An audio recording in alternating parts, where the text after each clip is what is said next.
Ay, hola, ¿qué tal? Hola, ¿qué tal? Hola, ¿qué tal? Hola, ¿qué tal? ¿Cómo les va? ¿Todo bien? Buenas tardes, buenas noches, buenos días, depende de la hora que me escuches. Mi nombre es Pedro Rosenblatt, mis amigos me dicen Pepe, y hoy les voy a contar 5 cosas que no sabías de Perón. No porque sean misterios ocultos ni secretos, pero Perón hizo tantas cosas que es imposible conocerlas todas. Quizás alguno haya escuchado sobre el plan quinquenal, sobre la tercera posición, las cataratas del Iguazú, la justicia social, la milanesa napolitana, pero además de lo popularmente conocido, Perón dejó un sinfín de obras y leyes y medidas de gobierno que nunca está de más repasar. Así que pueden aprovechar también en los comentarios para contar ustedes qué cosas saben, por qué leyeron, por qué escucharon o simplemente porque lo sintieron. Y sugerir, por supuesto, sobre qué cosas del peronismo les gustaría que hablemos en este canal. Bien, sin más preámbulo, no voy a pedirte ni que te afilies al canal, ni que te suscribas al peronismo, ni ninguna de esas cosas porque ya son obvias. Vamos a meternos de lleno, de cabeza, directamente en el contenido del video. 5 cosas que no sabías de Perón. Número 1. Perón y los animales. Como es sabido, tanto el peronismo como sus detractores han apelado a las metáforas de animales para plantar su posición. Desde el aluvión zoológico, término que se acuñó para referirse a las masas movilizadas el 17 de octubre, gorilas, que es como nosotros llamamos a los antiperonistas, cabecitas negras, usaba Evita para referirse a los trabajadores, mis queridos cabecitas negras, y el mismo Perón en 1973 se definió a sí mismo como un león herbívoro, haciendo referencia a que era un general pacifista. Y desde ya, bueno, el más cercano en el tiempo, la yegua, ¿no? El insulto que le propinan los gorilas a Cristina. También es conocida la devoción de Perón por los caniches. Que, al margen, paréntesis, yo no sé si estoy bien de toma, estoy medio de costado, sigo con la pierna rota, estoy acá con un almohadón sosteniendo la pierna en alto, entonces por eso quizás es medio raro que esté así como... No es que estoy sobrando la situación, no es que les hablo así como... Bueno, en fin. También es conocida la devoción de Perón y Evita por los caniches. Fueron 3 las generaciones de caniches que acompañaron a Perón durante toda su vida. A Canela, que era su caniche preferido, lo enterró en Puerta de Hierro durante su exilio en España con una lápida que decía al mejor y más fiel de los amigos. Pero, lo que no es tan conocido es que Perón fue el artífice de la actual legislación argentina de protección animal.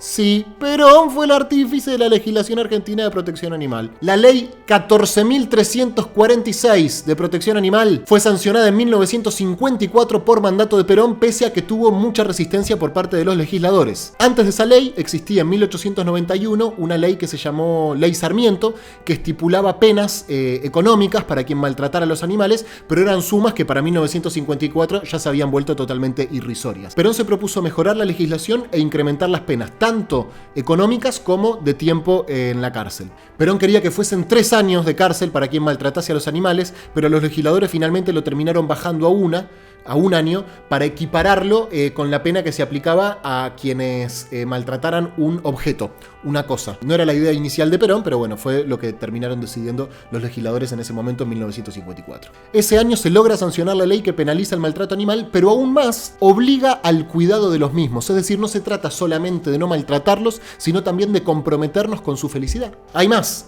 En su viaje a España, en 1949, a Evita la llevaron a una plaza de toros, a una corrida de toros se llama, ¿no?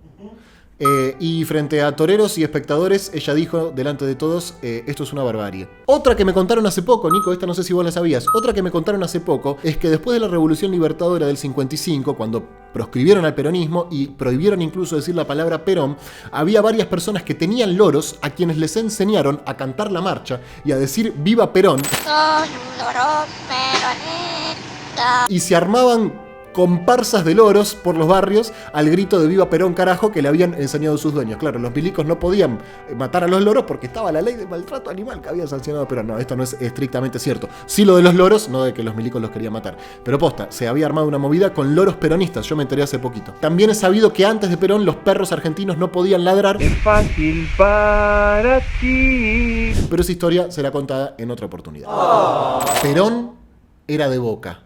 Boca, yo te amo. Ay, acá se pudre todo. Lo primero que aparece en el imaginario popular es que Perón era de Racing. Hay toda una construcción mítica que lo asocia con la academia por varias cosas, ¿no? Entre otros motivos porque fue durante su gobierno en 1950 cuando se inauguró el cilindro de Avellaneda. Se dice también que era de Racing porque Cereijo era de Racing. Cereijo era presidente de la academia, era ministro de Hacienda del gobierno de Perón y era ultra amigo de Perón, como si eso a Perón lo volviera hincha de Racing porque su amigo era de Racing, una cosa insólita realmente. uniforme, que el estadio de Racing se llama Presidente Perón y que el mismísimo general, viejo pillo, podía coquetear con esos colores, sabiendo que era uno de los dos equipos más ganadores que había en el fútbol argentino en aquella época. Entonces, el primer reflejo es que Perón era de Racing, pero la única verdad es la realidad. Si bien su gobierno había colaborado con River Plate para ampliar su estadio en 1947, y si bien es cierto que Perón alguna vez se abrazó con Ángel Labruna, no hay ni remota posibilidad de que el general haya mostrado en algún momento simpatías con River. Pero sí con Boca. Veamos los hechos. Una fuente más que autorizada es el mismísimo Cereijo, el que les dije que era amigo de Perón, ministro de Hacienda y presidente de Racing. En 1981 le hicieron una entrevista y dijo claramente: el general era simpatizante de Boca y no de Racing como suponían muchos. Es más, dice Cereijo, en 1951, cuando se disputó la famosa final entre Banfield y Racing, Perón hinchaba por el primero. Usted sabe, es común que nosotros nos identifiquemos con los más chicos, aseguró Cereijo. Otro que desactivó el mito de Perón racinguista fue el propio Antonio Cafiero, cuando era senador en 2009. Me consta y lo puedo probar en cualquier momento, dijo Cafiero. Perón era de Boca. Lo que pasa es que no lo decía porque evidentemente estaba cuidando a los hinchas de los otros equipos. Esto dice Cafiero, ¿no? Otra contundente certeza data del año 1953, cuando el Pocho gritó el agónico gol que Roberto Rolando, delantero de Boca, le marcó a River a los 41 minutos del segundo tiempo en el Estadio Monumental, para sellar un tremendo 3-2 en favor de Boca. Otra certeza proviene del propio Perón, cuando en 1964, entrevistado en el exilio en España, se lamentó por la caída 2-1 frente al Betis que había tenido Boca en una gira por la península ibérica, y dijo Perón, atención, la derrota de Boca con el Betis no solo la sentí como simpatizante de ese club, del que soy hincha desde hace muchos años, sino que me costó pagarle una apuesta a mi jardinero, un español que es rabioso simpatizante del Betis. La quinta y última evidencia proviene de Atilio López, histórico guardaespaldas de Perón, que dijo lo siguiente: lo de que era de Racing prendió en la gente, pero en realidad fue un invento de Ramón Cereijo. Perón era de Boca. 1000 veces, cuando le preguntaban si era de algún otro cuadro, lo he oído contestar: no, soy de Boca. Aguante Boca. Boca, yo te amo. Boca, yo te amo. 2 más 2 es 4 y Perón era de Boca. Llame justicialista, el auto de Perón. Bueno, pese a lo que muchos creen, es mentira que Perón inventó el automóvil. Lo que sí hizo el peronismo fue inventar un auto, un modelo de auto. Pero hace muchos años, cuando vos todavía no habías nacido, y yo tampoco, nuestro país fabricaba autos 100% argentinos. Corta. Fue un producto impulsado por Perón y desarrollado por Industrias Aeronáuticas y Mecánicas del Estado, por sus siglas IAME. Es sabido que durante los 2 primeros gobiernos de Perón, el país tuvo un desarrollo industrial zarpado que incluyó justamente también el desarrollo de la industria automotriz. De los autos que se fabricaban acá, el más emblemático seguramente sea el IAME justicialista. La historia grande de la industria automotriz argentina comenzó en la década del 50, justamente con la creación de la empresa Industrias Aeronáuticas y Mecánicas del Estado, IAME, que había comenzado como fábrica militar de aviones en 1927, para luego convertirse en el Instituto Aerotécnico y a partir del 53 en el complejo industrial más importante del país en manos del Estado. El rastrojero, presentado en 1952, fue el modelo insignia de la compañía, de aspecto rústico, era un vehículo fuerte y confiable que poco a poco comenzó a ganarse la confianza del público. Ese mismo año, 1952, IAME puso en marcha el primer motor Institec, impulsor de 2 tiempos y 2 cilindros y desarrollado íntegramente en nuestro país. El Institec Grand Sport, llamado popularmente justicialista, fue presentado oficialmente en 1953 con la presencia del general Juan Domingo Perón en el hall central de YPF, en Diagonal Norte. Ya no está más YPF ahí. La creación del IAME fue justamente una necesidad de ampliar y robustecer el parque automotriz argentino, que para ese entonces entre camiones y autos apenas llegaba a 450.000 unidades y le quedaba corto el desarrollo industrial que tenía la Argentina para ese momento. Hubo varias empresas que se negaron a fabricar autos totalmente argentinos y por eso es que Perón dijo, bueno, si no lo hacen ustedes, lo hago yo. Y así fue que por un decreto, el 28 de marzo de 1952, crea el IAME, que era una empresa autárquica sometida al régimen de empresas del Estado, con las funciones de investigación, fabricación y reparación de material aeronáutico y la promoción y producción automotriz. Escucha esto, el Justicialista Sport fue el primer modelo del país en ser construido con carrocería de fibra de vidrio y equiparse con motor Porsche, siendo Argentina el segundo país en utilizar esta tecnología en la industria automotriz después de los Estados Unidos, que había hecho el Corvette, la General Motors. Eso era el peronismo. Hacíamos autos de la... No. Lamentablemente el proyecto quedó trunco porque la Revolución Libertadora, la fusiladora en el 55, decidió sepultarlo, como hizo con todo, salvo con el peronismo, que acá seguimos, ¿no es cierto? Dicen los que saben que era un autazo y gracias a un enorme esfuerzo de producción conseguimos un material exclusivo, no tan exclusivo en realidad, estaba en YouTube, de el mismísimo general Perón manejando el justicialista. ¿Les gustaría ver a nuestro presidente General Perón manejando el último modelo Sport de automóvil justicialista totalmente construido en el país.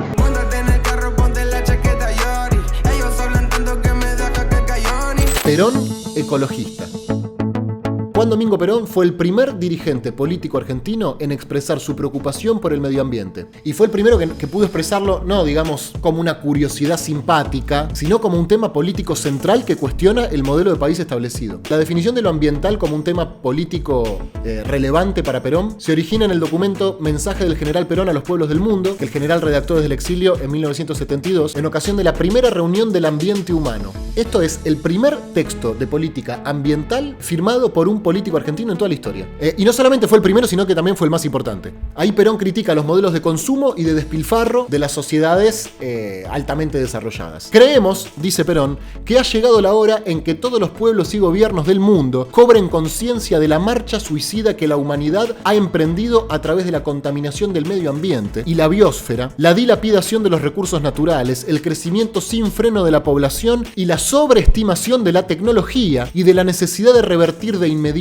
la dirección de esta marcha a través de una acción mancomunada internacional. Esto lo dijo en 1972. 1972. Por ahí no había nacido ni tu papá. En opinión de Perón, existe una cruza de razones políticas, culturales, sociales, económicas y tecnológicas que llevan a la degradación del ambiente y que requieren justamente un abordaje integral, porque, digamos, si son muchas las causas que lo originan, tiene que ser integral la respuesta y la solución que se le dé a ese problema. Esta heterogeneidad de causas, dice Perón, debe dar lugar a una heterogeneidad de respuestas, aunque en última instancia tengan como denominador común la utilización de la inteligencia humana.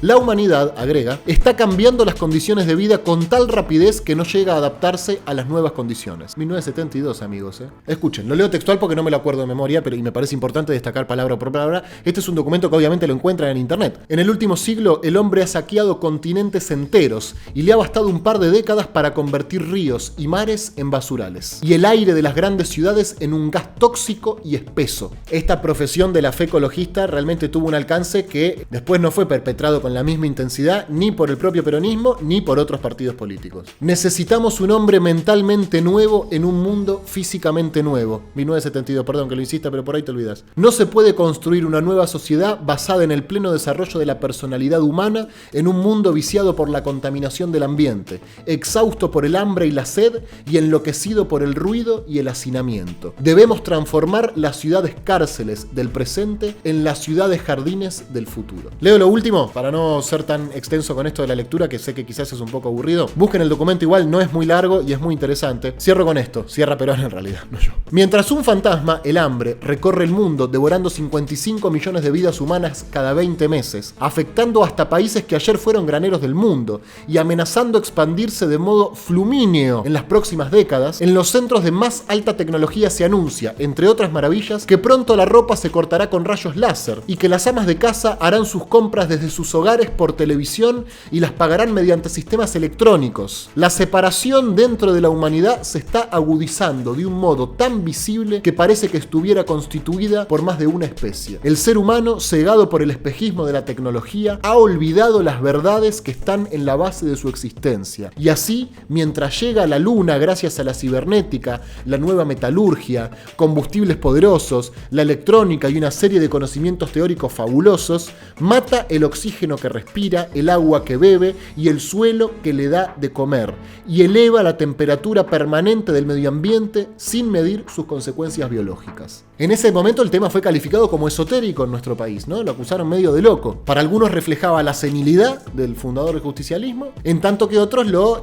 señalaron como un genial precursor. En cualquier caso, el documento tiene una vigencia absoluta y fue el preludio para la creación de organismos tanto nacionales como locales, municipales, de medio ambiente. Insisto, esto lo dijo en 1972, mantiene absoluta vigencia hasta el día de hoy y les recomiendo que lo busquen y lo lean, porque esto seguramente muchos de ustedes no lo sabían. Perón era ecologista.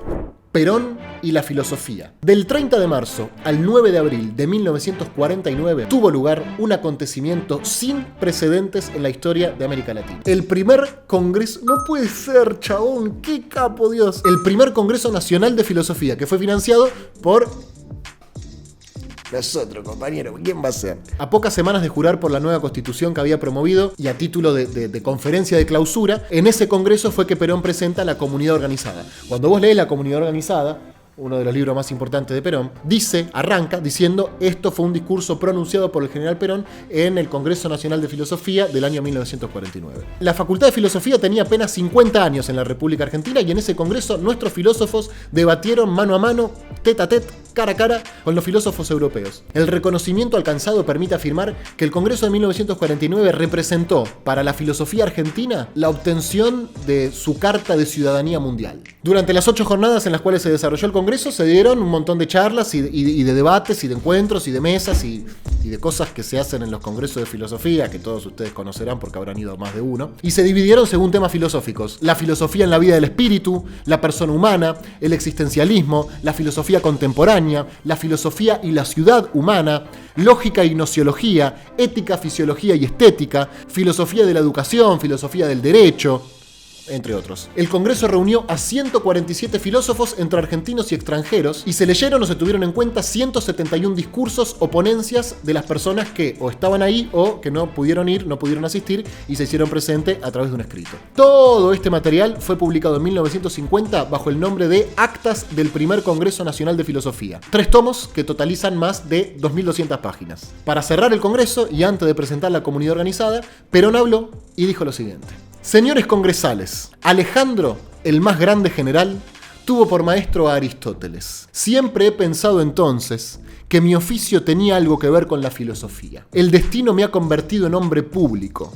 En este nuevo oficio, agradezco cuánto nos ha sido posible incursionar en el campo de la filosofía. Nuestra acción de gobierno no representa un partido político, sino un gran movimiento nacional, con una doctrina propia, nueva en el campo político mundial.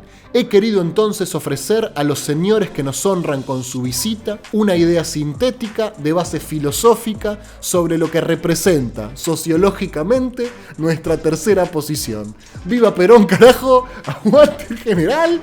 Nos vemos en el próximo video. No tengo mucho más para agregar. ¡Que capo Perón! Suscríbanse, recomienden este video a sus amigos, compañeros, compañeras, tanto los peronistas como los gorilas, porque ustedes saben, pueden venir cuantos quieran, que estamos acá abiertos a discutir el rumbo de la Argentina. Nosotros con una identidad y una doctrina clara, que es la doctrina de Perón y de Evita, y de Néstor y Cristina. ¡Viva Perón! Y hasta la próxima, amigos. ¡Chao!